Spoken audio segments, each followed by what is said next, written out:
Ladies and gentlemen, we often speak of love as something we must seek, something we hope to find in the eyes of another. But what if love is not something to be found, but something we must realize within ourselves? The unloved man, the one who feels unseen or rejected, is perhaps the most misunderstood among us. His loneliness, his yearning for affection, is not a sign of his deficiency, but a reflection of a deeper disconnection, one that exists not in the absence of others' love, but in the failure to recognize the boundless love that resides within him. In a world that places so much emphasis on external validation, it is easy to forget that true love begins with the self. The unloved man's experience is not one of isolation, but of an invitation to look inward, to embrace the profound truth that love is not something we need to acquire from others, but something we embody in every breath we take. So let us explore together this paradox of the unloved man, not as a tragedy, but as a door to deeper understanding. For in his journey we may find our own. Love is one of those words we use so freely, yet it's one of the least understood forces in the human experience. It's easy to think of love as something external, a gift that others bestow upon us, or something we can offer to them. But what if we stopped seeing love as something to be acquired, something we seek outside ourselves, and instead began to understand it as something much more subtle, something much more fundamental? Love is not an object to possess or a condition to meet. Love is not a transaction, nor is it something to be earned or deserved. Love is simply the essence of being, the energy that flows from the core of our existence. It is, in a sense, our natural state.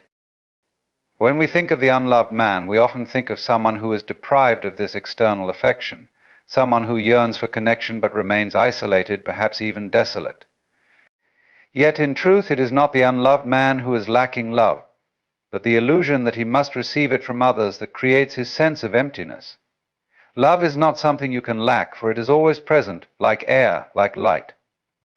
What the unloved man might truly be missing is the awareness of the love already flowing through him and around him, unnoticed, unfelt. It is his inability to recognize this natural flow of love that leads to his sense of disconnection. Love, at its deepest level, is not confined to the personal. It's not about one person choosing another, not about the affection we give and receive in human relationships. That is but a small, fleeting reflection of love. The true nature of love is far larger than that. It is the pulse of the universe itself, the force that holds all things together, animates the world, and gives life meaning. It is the essence that connects us to the stars, to the earth, to each other, to each other. This is why we feel it in the smallest of moments, a passing smile, the warmth of the sun, the stillness of the forest. These are all expressions of love, reminders that the very fabric of existence is imbued with an underlying harmony, an endless connection. Yet, in our modern world, we have become so fixated on the surface manifestations of love that we forget its deeper nature. We search for love as if it were something to be acquired or possessed, something to be given and received within the confines of human relationships. We create expectations around love standards, conditions, demands. We make love conditional, something to be earned. And in doing so, we distance ourselves from its true source. The unloved man in this context suffers not because he is unloved, but because he has been led to believe that love can be reduced to a simple exchange. He has been taught that he must earn it, prove himself worthy of it, or wait for it to come from someone else. But love cannot be measured, calculated, or contained in any way. It is not about how much we give or how much we get. It simply is. It is the ground we stand on, the air we breathe, the silence between words. The unloved man might feel cut off from this love, but it is not truly gone. It is simply obscured by the veil of his expectations, his beliefs, his desire to control it, to make it something he can grasp. When we begin to understand that love is not something to be sought, but something to be realized, a profound shift occurs. We no longer need to search for it in the faces of others or in the approval of society. We begin to see that love is not something that can be given or taken, it is simply something we are. The unloved man, in his quiet despair, is not lacking love, he is simply unaware of the love that already flows through him. It is like the ocean, vast and deep, whose waves roll in and out of his being, but his attention has turned elsewhere, to the shore, to the distant horizon, and in doing so he misses the vastness beneath him. The ocean is never absent. It is always there, whether we notice it or not. In the end, love is not something that exists outside us to be won or lost. It is something we awaken to, something we tap into by quieting the noise, by letting go of our expectations, and by simply allowing ourselves to be. Only then can we realize that the unloved man is, in truth, never unloved. He is only waiting to remember the truth of his own being. Self-worth and acceptance are at the heart of the human experience, yet they are often the most elusive and misunderstood aspects of our lives. From an early age, we are conditioned to base our sense of value on external measures: how we perform in school, how we look, how others perceive us, and whether we meet the expectations of society. We are taught to derive our worth from these external standards, to see ourselves through the eyes of others, as if our intrinsic value could somehow be quantified or assessed by what we achieve, what we own, or how much love we receive. The truth, however, is that self-worth is not something we can attain or prove. It is not a reflection of our achievements, our possessions, or our status. It is not something we gain by conforming to external standards, nor is it something that can be granted or taken away by others. True self-worth is the recognition that we are inherently valuable simply by virtue of being. It is the understanding that we are enough, just as we are, without the need to prove ourselves or to measure up to anyone else's expectations. This understanding begins with acceptance. To accept oneself is not to indulge in self-satisfaction or complacency, but to acknowledge and embrace who we are in this moment, imperfections, flaws, and all. It is the recognition that we are worthy not because of what we do, but because we are human, because we exist in this vast and mysterious universe simply as we are. When we begin to accept ourselves fully, without judgment, we begin to see that we are not defined by the roles we play or the labels we wear. We are not the sum of our past mistakes or our future ambitions. We are not the opinions others hold of us. We are not the expectations we place on ourselves. We are simply being, unfolding moment by moment in the dance of life. Yet for many this is a difficult truth to embrace. The pressure to conform, to be liked, to be accepted by others is immense. We constantly seek approval, whether from our parents, our peers, or society at large. The desire to be seen as valuable often leads us to disconnect from our true selves. We start to believe that we are not enough unless we fit into a particular mold, unless we meet certain standards or live up to some ideal. This external validation becomes the measure by which we assess our worth, and the more we seek it, the further we stray from the essence of who we truly are. This disconnect between who we are and who we think we need to be creates a kind of inner turmoil, a sense of never being good enough. The unloved man, for instance, may feel unworthy of love because he believes he must earn it, prove it, or meet someone else's expectations to receive it. He may feel that his flaws, his past, or his mistakes disqualify him from experiencing true acceptance. Yet this is the great irony: the more he seeks approval from others, the more he distances himself from the truth of his own worth. It is in the relentless striving to prove his value that he loses touch with the fact that he is already worthy. True self-worth comes from within, and it begins with self-acceptance. To accept oneself is to release the need to be perfect, to be without flaw or weakness. It is to see the beauty in imperfection, to understand that it is precisely through our vulnerabilities, our mistakes, and our struggles that we learn and grow. Self-acceptance is not a passive resignation. It is an active engagement with our authentic selves. It is a declaration that we are enough as we are, not because we are flawless, but because we are whole in our brokenness, complete in our incompleteness. When we accept ourselves fully, we stop seeking external validation to confirm our worth. We begin to see ourselves as part of something much larger, a universe that does not judge us by our achievements or our failures, but embraces us for who we are. The unloved man, in his quest for affection and approval, may miss this truth. He may feel rejected or unseen, not realizing that the love he seeks is already within him, and that his worth is not dependent on the love others offer, but on his own acceptance of himself. In the end, self-worth and acceptance are not separate from the experience of love, but rather the foundation upon which it is built.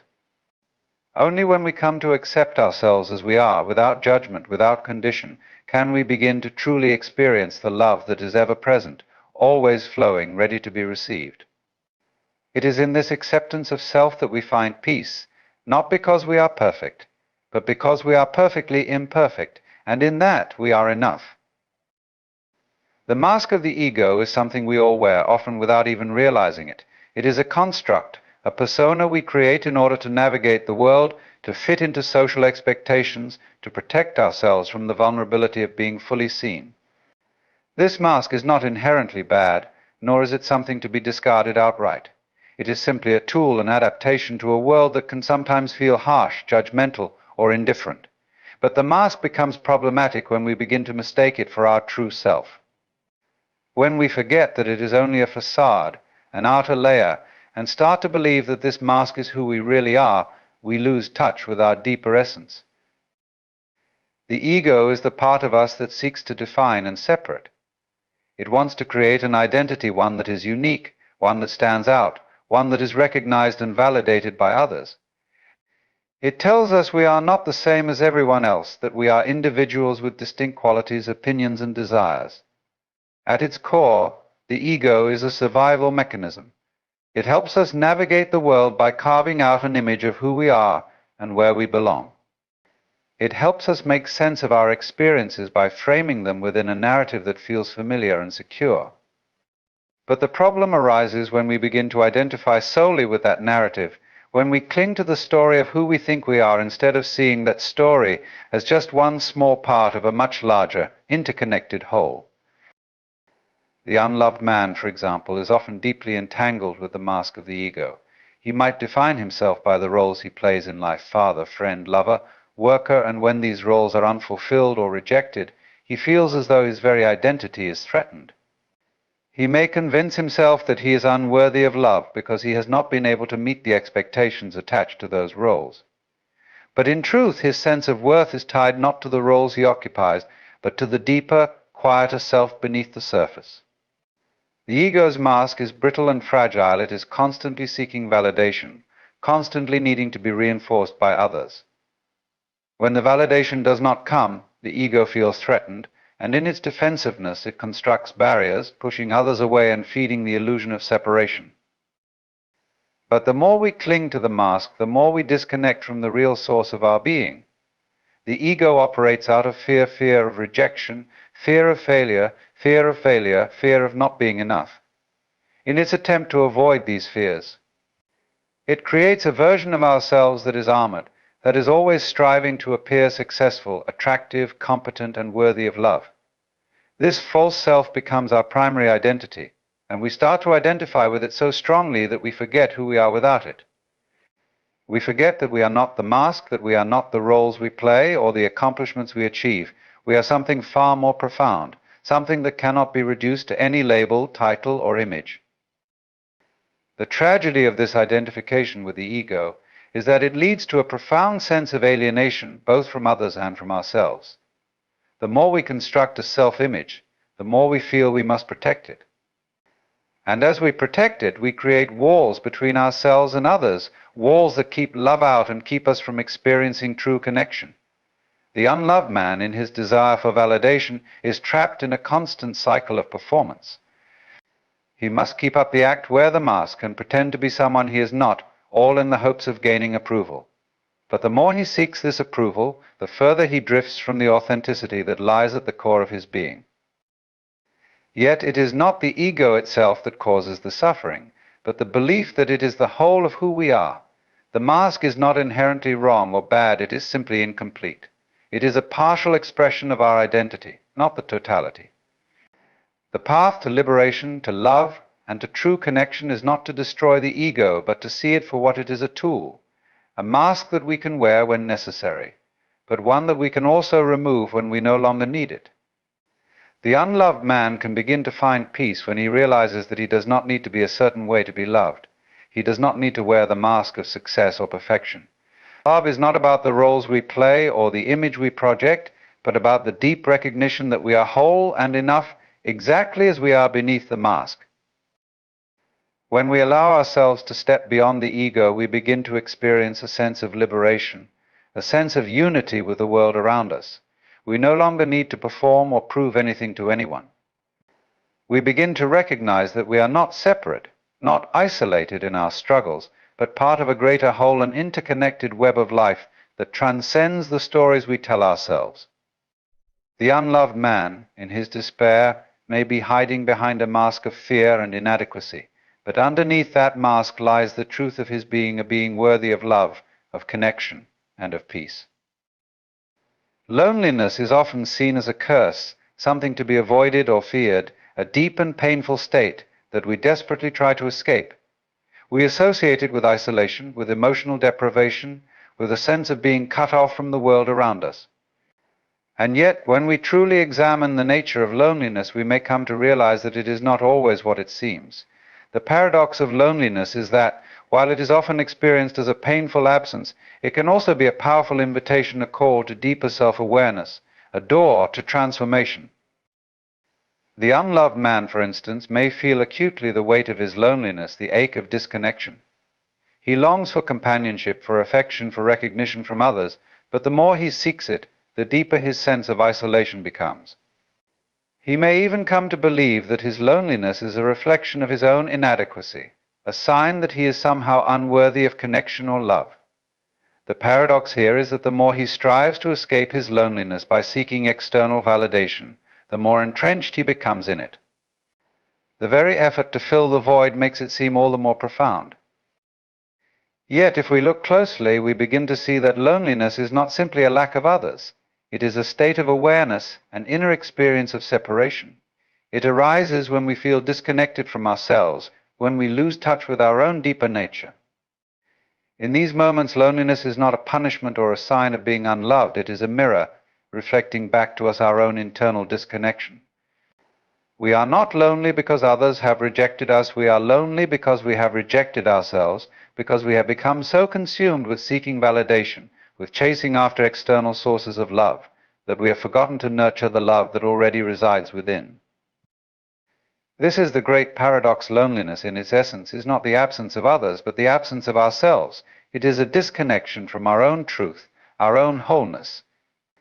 The more we seek to escape it by finding someone or something to fill the void, the more we distance ourselves from the root of the problem. True connection, whether with others or with ourselves, begins not with seeking outwardly, but by looking inward. The unloved man may feel a deep sense of isolation, but if he takes a moment to turn inward, to quiet the mind and listen, he may begin to realize that the love and connection he seeks are already within him, waiting to be recognized. In this sense, loneliness can be a gift, an opportunity for growth and self-discovery. It forces us to confront the parts of ourselves we often try to ignore, to face the uncomfortable truth that we may not be fully present with ourselves. When we experience loneliness, it is as if the universe is calling us to return to our own center, to re-establish a relationship with ourselves before we seek it with others. The unloved man, in his loneliness, may find that the longing for external affection is a distraction, a way of avoiding the deeper work of self-acceptance and self-love. Only when we truly embrace ourselves, when we make peace with our own company, can we truly begin to experience authentic connection with others. At the same time, loneliness is not something we can simply overcome by willpower or by surrounding ourselves with people. It is not a problem to be solved, but a state to be understood. The more we resist it, the more it lingers, the more we try to fill the emptiness, the deeper the void seems. But when we allow ourselves to sit with loneliness, to feel it fully and without judgment, we begin to see that it is not an enemy to be fought, but a natural part of the human experience. It is, in many ways, a reminder of our shared humanity. Everyone experiences loneliness at some point, and in that experience we are not separate from others, but deeply connected to them. The paradox also extends to the idea of being alone versus being lonely. It is possible to be physically alone without feeling lonely, and conversely, it is possible to be surrounded by people and still feel profoundly alone. Loneliness is not defined by physical proximity, it is defined by the quality of our inner state. The unloved man may find himself alone in a crowd or even in a relationship, but if he has not come to terms with himself, if he has not yet cultivated self-love, the loneliness will persist. On the other hand, someone who has learned to be at peace with their own solitude, who has learned to embrace their inner world, can experience deep fulfillment, even in the absence of others. The paradox of loneliness is that it is both a painful reality and a potential gateway to transformation. It is a sign that we are looking outside of ourselves for something that can only be found within. The unloved man may spend years searching for the love of others, but it is in the quiet moments of solitude, when he faces his loneliness without resistance, that he may come to understand that the love he seeks is not something to be acquired, but something to be realized. The true connection he longs for is not outside of him, but within. When he learns to sit with his own loneliness, to embrace it and listen to its deeper messages, he will discover that in that very loneliness lies the possibility of profound connection, first with himself and then with the world around him. Suffering is an experience that no one can escape, yet it is one we often resist with all our might. We view it as an intrusion, something that should be avoided, a sign that something has gone wrong. But what if we began to shift our perspective on suffering? What if, instead of seeing it as a punishment or a tragedy, we saw it as a vital part of the human journey, something that holds within it the potential for growth, transformation, and deeper understanding? The unloved man, in particular, may see suffering as a reflection of his unworthiness. He may believe that the pain he feels, whether it's the pain of loneliness, rejection, or unfulfilled desires, is a punishment for his perceived failures or inadequacies. His suffering becomes an unbearable weight, one that seems to define him, to trap him in a cycle of despair. In this view, suffering is something that has been imposed upon him, an unjust burden that he cannot escape. But what if suffering is not something that happens to us, but something that happens for us? What if it is not a sign of our flaws, but a doorway to a deeper understanding of ourselves and the world? In many ways, suffering is the catalyst for personal growth. It is through our pain that we are most often forced to confront ourselves, to face the limitations of our beliefs, our desires, and our attachments. When things are easy, when life flows smoothly, we tend to drift along, unaware of the deeper currents beneath the surface. But suffering, whether in the form of emotional heartache, physical pain, or existential struggle, has a way of bringing us into the present moment, of breaking through the illusions we carry about who we are and what we need. It strips away the facade we have built around ourselves, revealing the raw, unvarnished truth of our existence. The unloved man may feel that his suffering is evidence of his inadequacy, but in reality it may be the very thing that can lead him to discover his inherent worth. His pain, his longing for love, can be a teacher. If he allows it to, suffering can point him back to himself, to his own need for self-love and acceptance. It can show him where he is still clinging to outdated beliefs, where he is still trying to prove his worth to others instead of simply embracing the truth that he is enough, just as he is. In this way, suffering becomes an invitation to deeper self-awareness, a chance to peel back the layers of conditioning and illusion that prevent us from seeing our true essence. But suffering is not just an inward journey. It also connects us to the shared human experience. In our pain, we are reminded that we are not alone, that everyone in some form or another carries their own burdens. The unloved man may feel isolated in his suffering, but if he takes a step back, he may realize that his pain is part of a universal experience, one that unites him with all other beings. Suffering, in this sense, has the potential to deepen our empathy, to expand our capacity for compassion. When we truly understand our own pain, we become more attuned to the pain of others. We no longer see suffering as something to be avoided or rejected, but as something that can be understood and embraced with kindness. Suffering can teach us the impermanent nature of life.